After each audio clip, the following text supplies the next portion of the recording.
A warm welcome to everyone, and thank you for joining us for this session. My name is Andrew Hansen, and I'm part of the Women's Forum editorial team. We'd like to start today's session, AI for a More Inclusive World, with a bit of a scene-setting message from Shelley McKinley, who's the Vice President of Microsoft Technology and Corporate Responsibility Group. Please roll the clip. Hello, everyone. I'm Shelley McKinley. I'm the Vice President for Technology and Corporate Responsibility at Microsoft. We are a proud global strategic partner of the Women's Forum. And we're also the lead partner for the work of the Women in AI Daring Circle. So it's my real pleasure to be here today to be able to offer a few comments in advance of our next session. 1 year ago, my colleague Marisa Hugh-Weller stood on stage at the Women's Forum to announce the formation of the AI Daring Circle. As Marisa outlined last year, it's so important that all organizations develop and deploy artificial intelligence in a way that not only ensures that it's free of gender bias, which is really important, but that AI is used as a tool to empower women, envisioning that future where our daughters, who are the scientists and CEOs and world leaders, can use powerful technology like AI to create a more just and a more equitable future.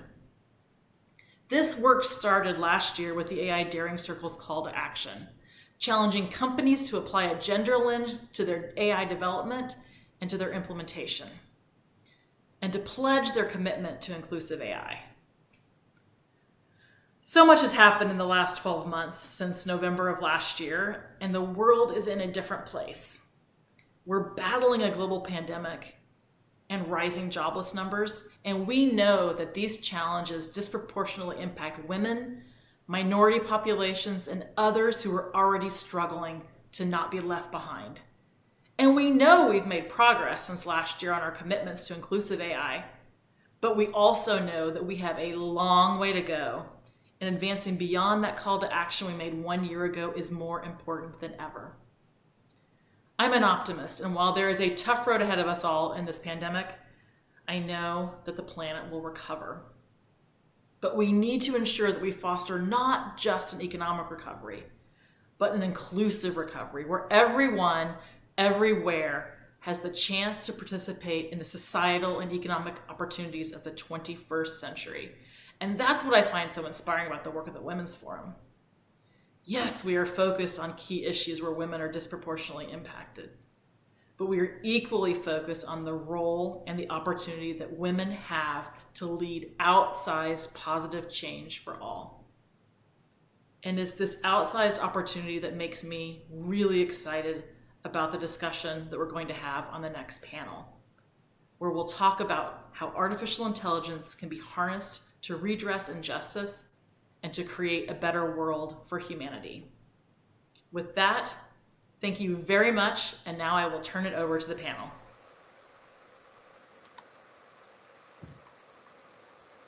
Well, thank you very much for that message, Shelley. In a moment, I'll hand over to our moderator, Yas Banafatemi, who is a partner at Sherman & Sterling, who will be leading today's conversation. But as a reminder, please follow and engage with the session on social media using the hashtags Women4AI and WFGM20. And we invite you also to ask your questions to the speakers in the chat during the session. Yas, over to you. Good morning, good afternoon, and good evening, everyone. We have an extremely impressive and expert panel for you today on artificial intelligence. I want to introduce them very briefly. Of course, no one can make justice to what they do, and I encourage you to look at the speakers page. I will just very briefly introduce each of them. Starting with Gina Neff, she's a professor of technology and society at University of Oxford. Gina, among her many hats, leads Oxford's AI and data diversity projects.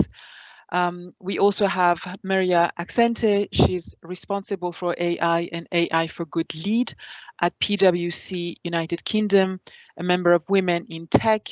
And she also has a number of different hats, and among them, she's an expert advisor to UNICEF, and she's been ranked as one of the 100 billion women in AI and ethics in 2019 and 2020. And last but not least, we have Katya Lainé.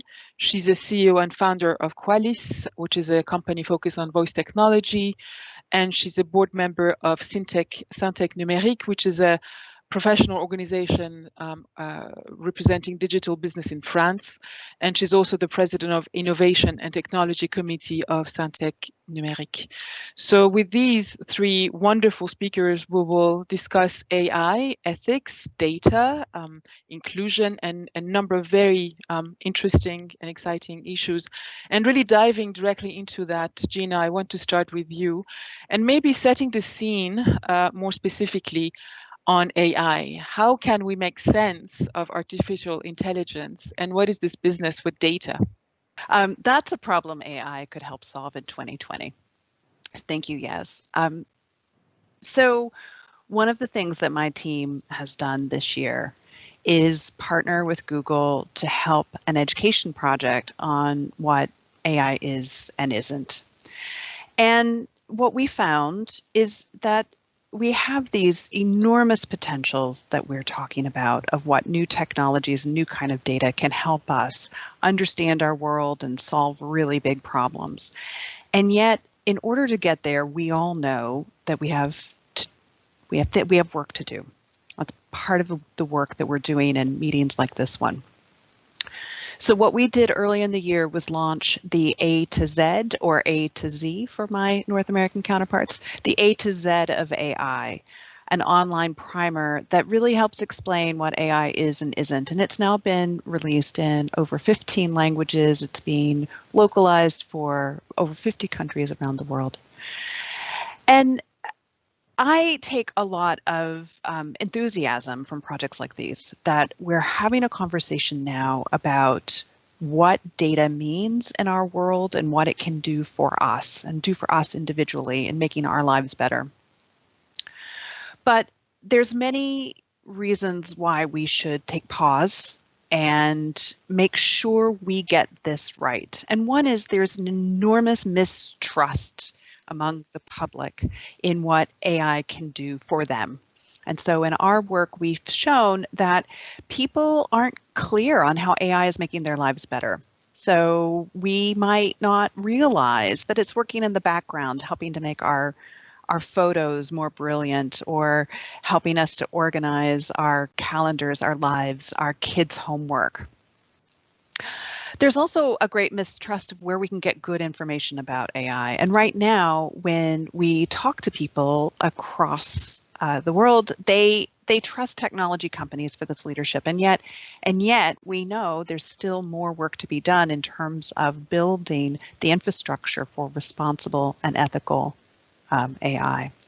And so one of the things that I'd like to continue talking about in the rest of this panel is really to think through what are those everyday operational challenges that companies like the ones represented on this call today from the leaders from around the world, what are those everyday challenges, and what are we doing in order to rise to those challenges? How can we make sure that we have data that reflects accurately the lived realities of people's experience, that we are representing and making choices that are clear and transparent and fair and just, and that we're using AI in a way that is beneficial for society and not in a way that simply uses people for their data. And so with that, I think I'll step back and we'll talk about some of the other projects that we've done in the next rounds. Thank you, Gina. So leaving aside the issue of ethical AI, Maria, on the everyday life and what Gina referred to in our organizations, we talk a lot about inclusion and diversity, and how can we make the bridge between that concept and the concept of ethical AI? Hello, do you hear me? Okay, that's good. So I'm very delighted to be with you today. AI has entered in a very significant way in our lives, in our companies, in our society.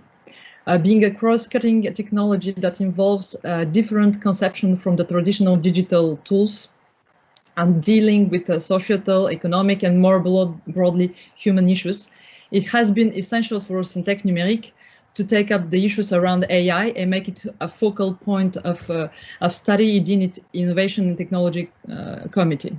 We have identified in work of the needs of make AI more ethical and inclusive from the design stage. So in terms of ethics, there are two approaches. The first is the ethics by design, when technology must integrate ethics, especially in the design phase of digital tools. The second is the ethics for use, or societal ethics. This is when the technology must serve ethics. So we were particularly interested in the first expression of ethics, when ethics by design for AI is involved in the design phase of the digital tools, and therefore often concerns the ethics of designers during the design and use of algorithms and the data processing. We are currently conducting a cycle of 6 workshops that will lead to drafting two very necessary documents prior to the AI labeling. This is a practical methodological guide to design ethical AI and an ethical charter of commitment. But first of all, we wanted to have an approach bottom-up in order to not to create another charter of AI. It is essential also to translate the concept of ethics, to popularize them, and to bring them to a practical level. What does that mean? That various professions involved in the design of AI can unambiguously understand these sometimes very abstract concepts of ethics in AI and bringing them on the everyday practical work.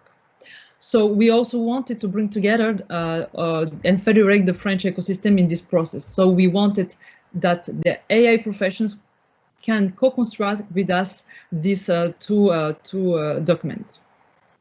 Since the AI label approach cannot emanate neither from a single actor, Syntec Numérique, which is representing the manufacturers of AI, has the mission to federate the whole French ecosystem to the conceiving of these tools and working through the collective intelligence.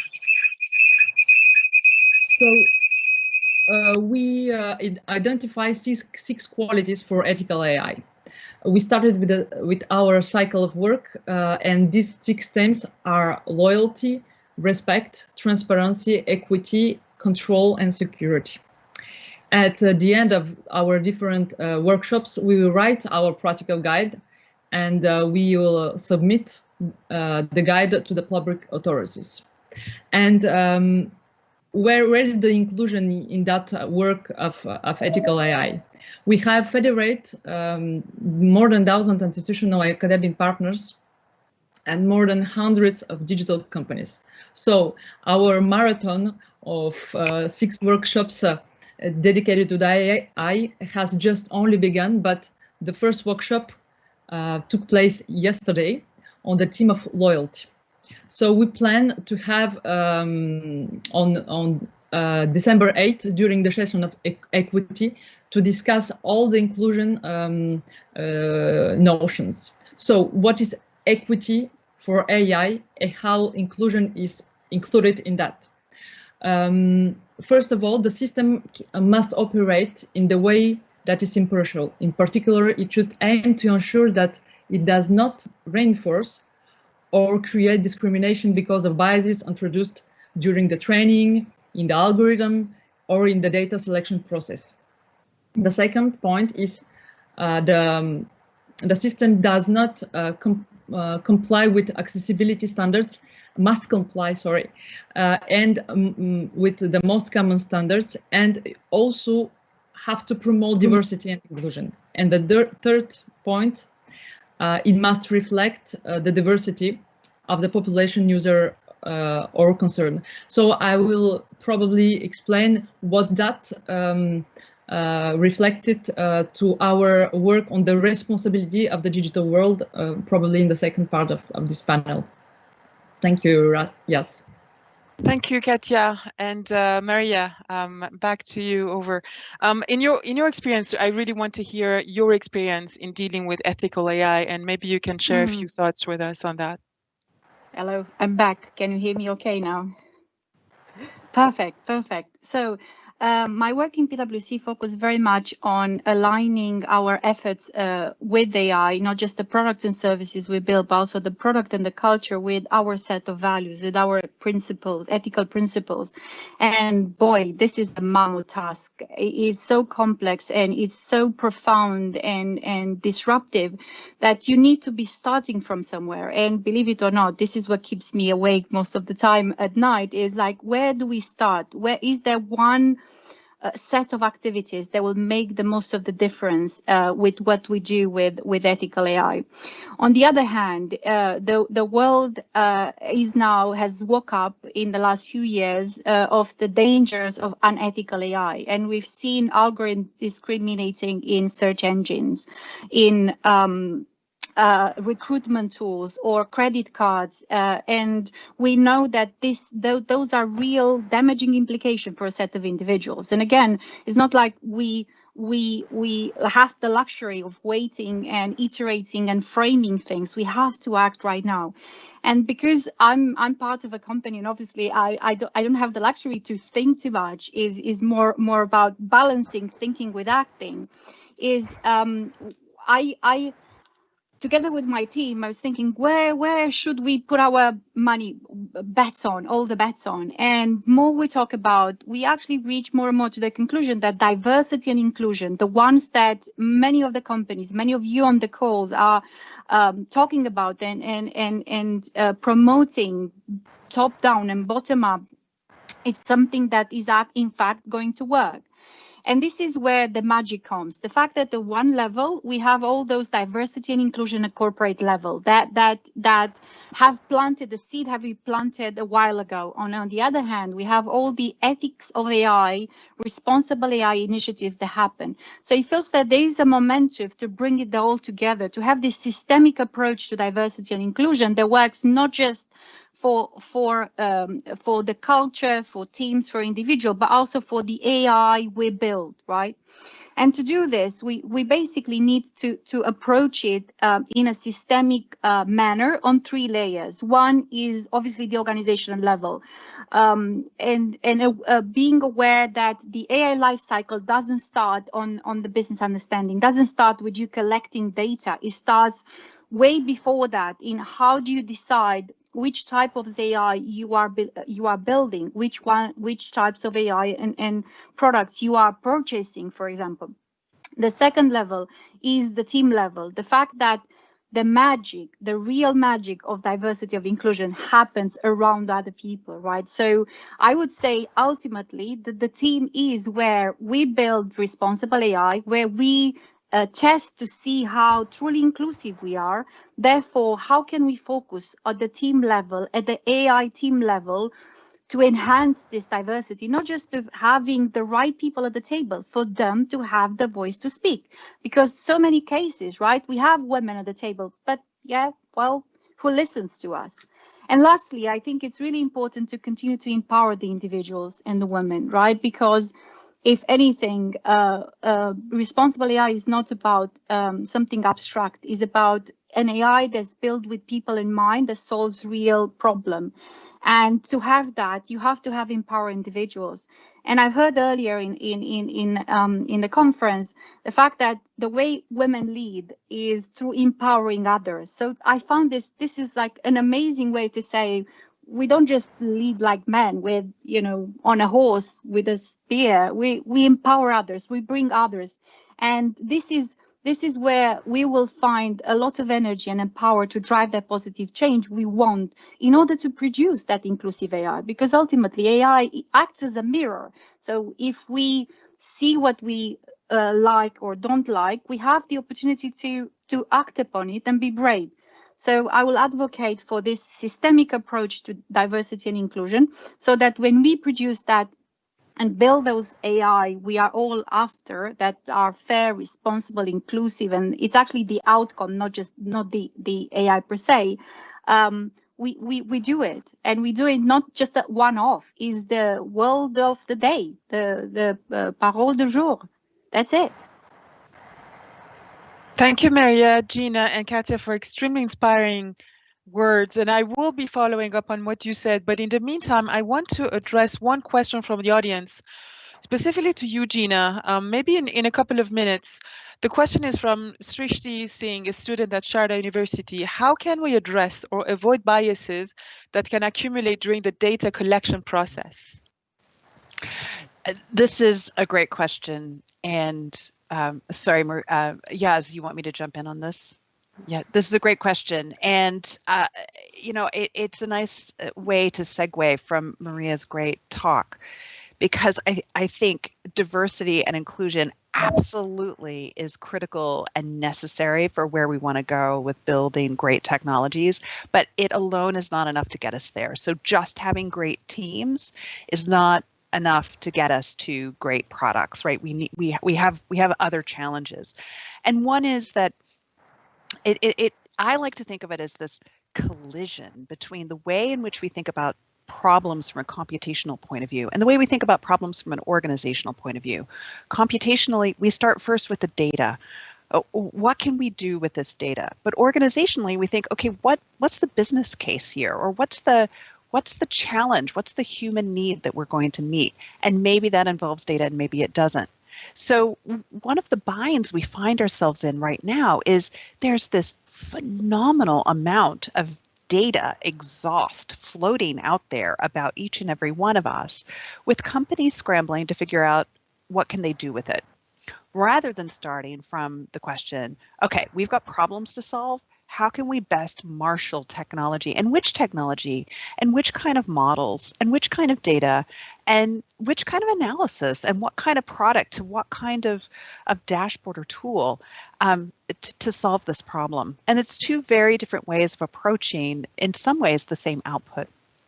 So the idea of making sure that we have the right data for the analysis that we're doing comes down to one of this, you know, this kind of data exhaust idea, that we really need to be focusing on where we get the data from, where we get our training models from, where we get training data from, and to make sure that that reflects the population that we're building tools from.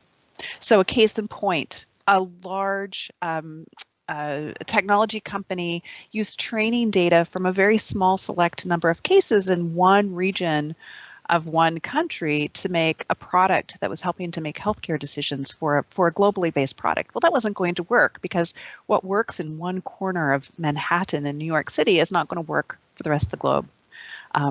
And if we see anything right now from our COVID-19 crisis, it's that we absolutely need to be sharing and reflecting and understanding how data is situated, contextual, and reflects particular kinds of individual circumstances and environments. And that's what I think we have to build at scale. And that's a big challenge. Thank you, Gina. So following up on that, exactly on the systemic approach that Maria is proposing, Maria, can you explain to us how we can achieve an empowered AI team? You referred to AI team earlier. Yes, there are, when we start this journey of embedding values in our system, we should prepare to challenge the status quo. We should be prepared to be brave and have courage, because that's going to, what Kwalys going to be implying is, we also know that the computer science world, so is the AI, has a big gender problem, right? Only 80% of the researchers, AI researchers, are women. 18%, 1/8 is astonishing. And this is not changing at the rate we need right now to build AI that is inclusive. Hence, the power of the team, where you can experiment and you can build a safe environment where an uncomfortable question can be asked. And let's not fool ourselves. If you don't have the right culture, if your culture is unethical, you will end up producing unethical AI, no matter how many patches or technical fixes you'll find, because the real problem is within the context this AI is being created. So an empowered team where everyone is listened to and is encouraged to look for perspectives and for divergent ideas and thoughts is a great starting point. Because even if we look at technical fixes or technical solutions for data sets and for algorithms, even looking at checklist and assessment, they're not going to work as fully if you don't foster an ethical behavior, that the big reasoning or the ethical reasoning happens as we breathe. That's how it should be, because if we do it as a checklist, is a one-off. You do it and you think, oh, I've done it, I'm safe, I can move on and I can move towards something that's a little bit more, I'd say, interesting from a data science perspective. No, I think we have to build this awareness at team level first, that you, as you breathe, you ask those ethical questions. What can go wrong? Even if I can build it, should I build it? And that's, I'll say, it's not that difficult to achieve. You just need to have faith and confidence in your team. And whilst you have those diversity of expertise, computer scientists, machine learning engineers, make sure that for each use cases, you also pull other type of experts, psychologists, sociologists, anthropologists, and also, of course, ethicists, to foster this true diversity of ideas and divergent thought. Thank you, Maria. Katya, over to you. How does Syntec Numérique address the gender diversity issue when looking at AI? So as a reminder, Syntec Numérique is the professional organization, as you mentioned it, of digital companies in France that represents more than 2,000 member companies of 500,000 jobs, which represents more than 80% of the turnover of the sector. And we have 3 colleges: software publishers, digital services companies, and technology consulting companies. Since digital has taken a central place in our lives and society, we know that we have a double responsibility. Donc, the word responsibility, I heard it often. So on the one hand, to adopt responsible practice, that means that we question ourselves on our impact in the society. And on the other hand, to adopt responsible practices for and helping others to have these responsible practices. That means also to exploit opportunities offered by the technology to develop and put the this technology in service of more inclusive, ethical, and ecological society. So we have I have the honor to chairing this innovation committee, and also the another program of Syntec Numérique, which is the Women's Digital Program, which works to promote gender diversity in the digital sphere. This is the second hat I have. So Syntec Numérique has chosen to focus in the work on the theme of digital responsibility, and to have these three pillars, which is ethics, inclusion, and environment. So we have already spoke about AI, now about gender diversity. Through the Digital Women Program, the main objective we have is to play a key role in the ecosystem, inform, raise awareness, and coordinate on issues of gender equity in the digital sector. So we have to impact build an attractiveness to our sector, because as Maria mentioned it, we have so less women in the sector. We want to reverse the curve and ensure that there are more young girls and who choose take jobs, and more women managers and entrepreneurs in the tech sector. So we run a national network based on regional delegates through France, and we have several concrete actions that we have carried about this several years. But I will mention one of these actions, which is the manifesto for the reconversion of the woman, because we are more than 144, I think, companies in 1 year that is signed and committed to this manifesto. So we work on that. Women have been included in the AI and technical jobs.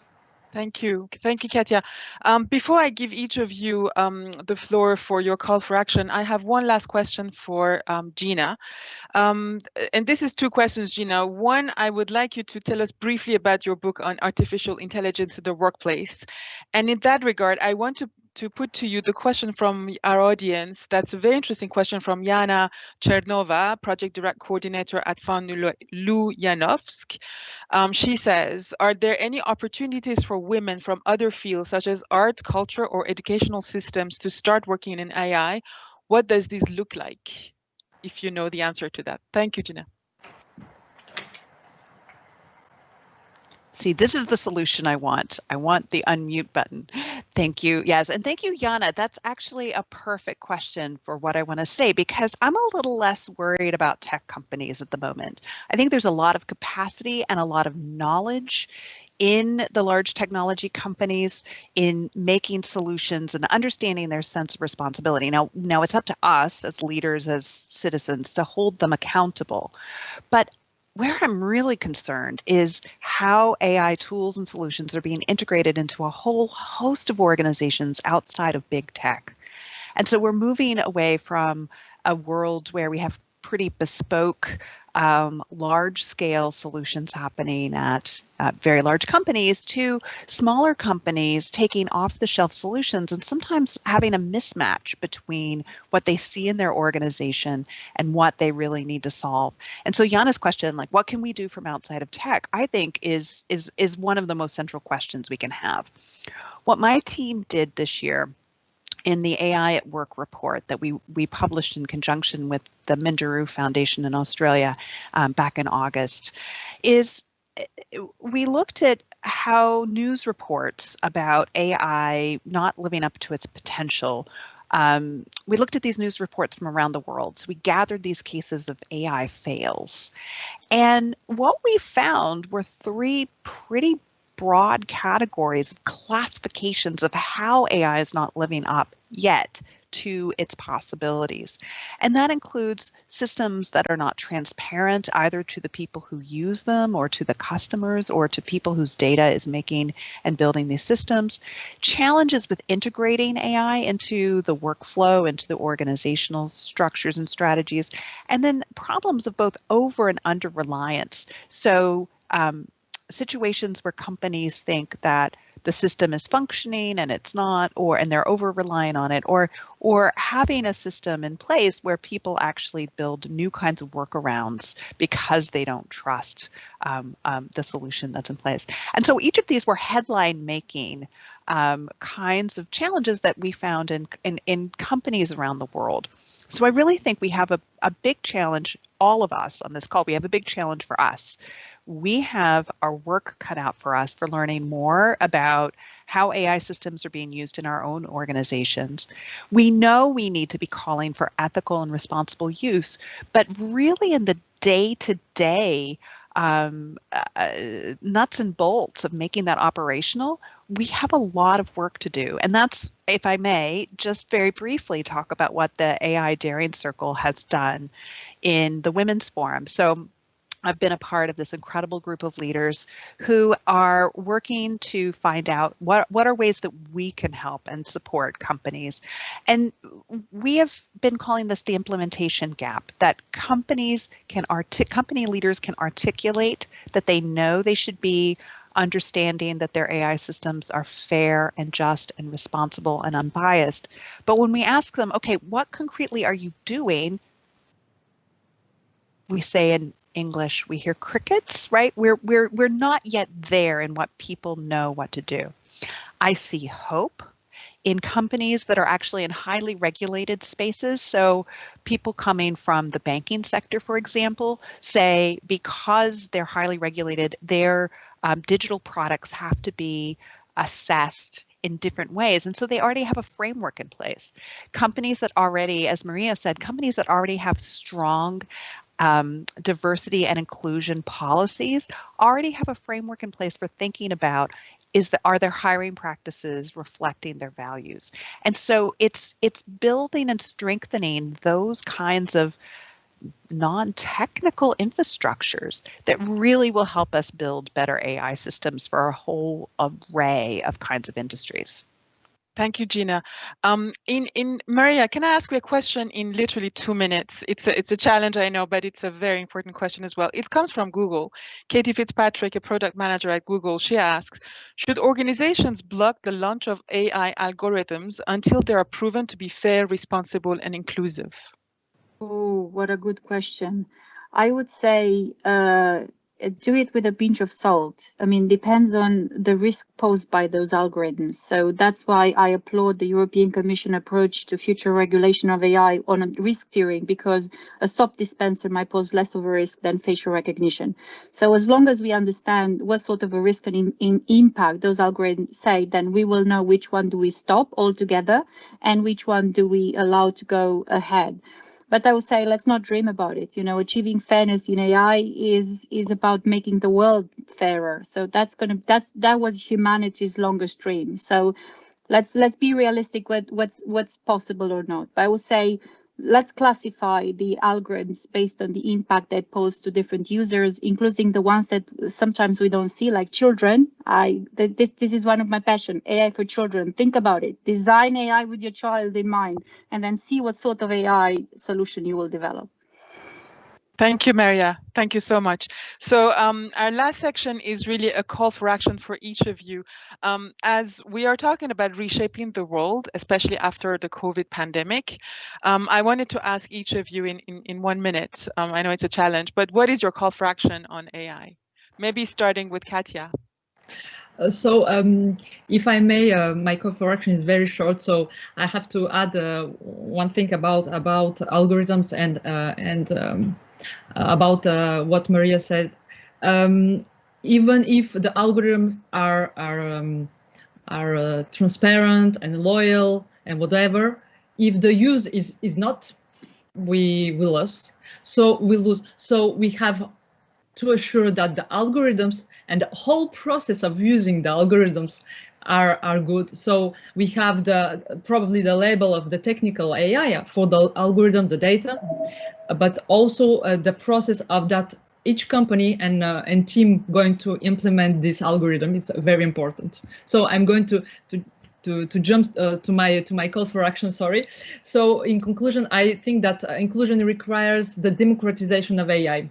So one of the great challenges for the next few days for me will be to democratize AI so that it penetrates the whole society and benefits for everyone.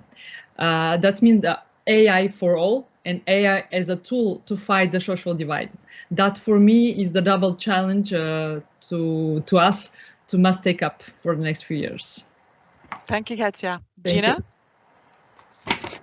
My call to action would be that our data is used to benefit ourselves, that we benefit from our own data. It's not used to harm us, and that we can come to understand how we pool and collect our data together for the common good, and that we can do this in a way that involves us, that is responsible, and that reflects fairly and justly in the kinds of society that we want to build.